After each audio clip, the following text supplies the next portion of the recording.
नगर निगम चुनाव को लेकर चुनाव प्रचार अंतिम चरण में है।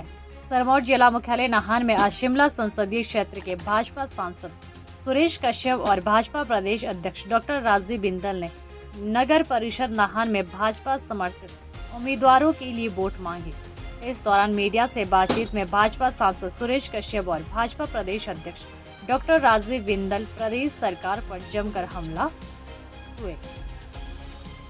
मीडिया से बात करते हुए सांसद सुरेश कश्यप ने कहा कि हिमाचल प्रदेश में कांग्रेस व्यवस्था परिवर्तन का नारा देकर आई थी, मगर सरकार ने पूरी प्रदेश में व्यवस्था का पतन कर दिया है। और उन्होंने कहा कि कांग्रेस ने महिलाओं, युवाओं और समाज के विभिन्न वर्गों से जो वायदे किए थे उसे पूरा करने में यह सरकार नाकाम रही है और प्रदेश की जनता अपने आप को ठगा हुआ महसूस कर रही है।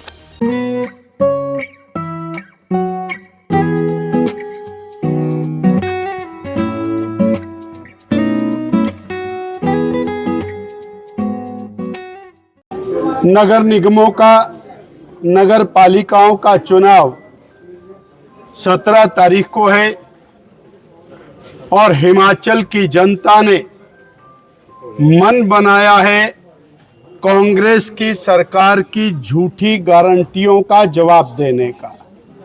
और इस वर्तमान कांग्रेस सरकार में कर्मचारी हो, रिटायरी हो, बेरोजगार हो, महिला हो, सब त्रस्त हैं। इसलिए प्रदेश की जनता कांग्रेस को उखाड़ फेंकने का संकल्प कर चुकी है और उसकी शुरुआत छोटी सरकार से होने जा रही है। नाहन विधानसभा क्षेत्र में नाहन नगर पालिका का चुनाव है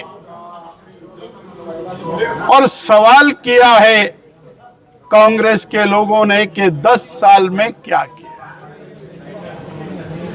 बीजेपी की सरकार 5 साल रही।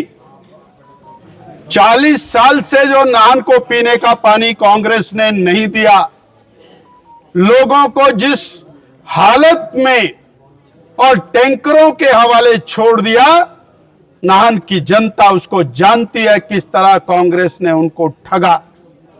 भारतीय जनता पार्टी की सरकार ने हर घर में माकूल मात्रा में पीने का गिरिगंगा का पानी पहुंचाया, जो ना तो कांग्रेस कभी सोच सकती और जो पहुंचाया हुआ पानी है वो भी ठीक से सप्लाई देने में नाकाम है। ये बदलता हुआ शहर उसी 5 साल में बदला। चाहे वो महाराणा प्रताप पार्क बनाने की बात हो, चाहे रानी झांसी पार्क बनाने की बात हो, चाहे हिमाचली पार्क बनाने की बात हो, या गुरु गोविंद सिंह जी के नाम पर गोविंदगढ़ पार्क बनाने की बात हो, चाहे अंबेडकर के नाम पर अंबेडकर पार्क बनाने की बात हो।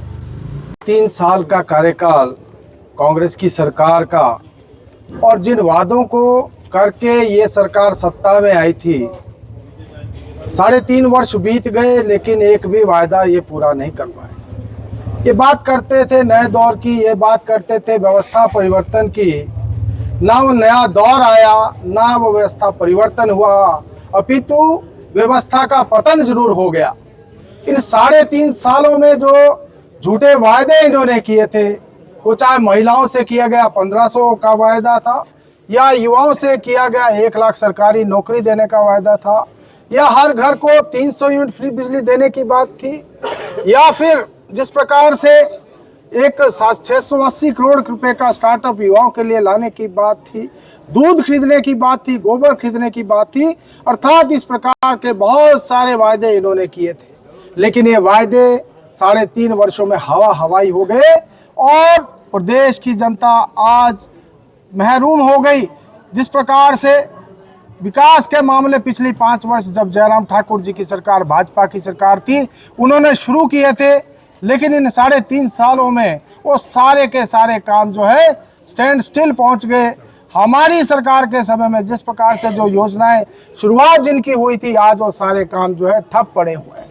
अगर हम देखें तो आज केंद्र की नरेंद्र मोदी जी की सरकार ने जो बजट दिया है, वो चाहे सीआरएफ के माध्यम से है, चाहे वो नाबार्ड के माध्यम से है, या फिर जिस प्रकार से जो एनएच या 4 लेन का पैसा केंद्र सरकार ने दिया, या विद्युत में आरडीएसएस का पैसा दिया, या जल जीवन मिशन में जेजेएम का पैसा दिया, उसके द्वारा जो बजट आज मिल रहा है केवल उसके काम चल रहे हैं। अपितु प्रदेश सरकार का एक भी काम प्रदेश सरकार के बजट से आज पूरे प्रदेश में कहीं पर नहीं हो रहा है।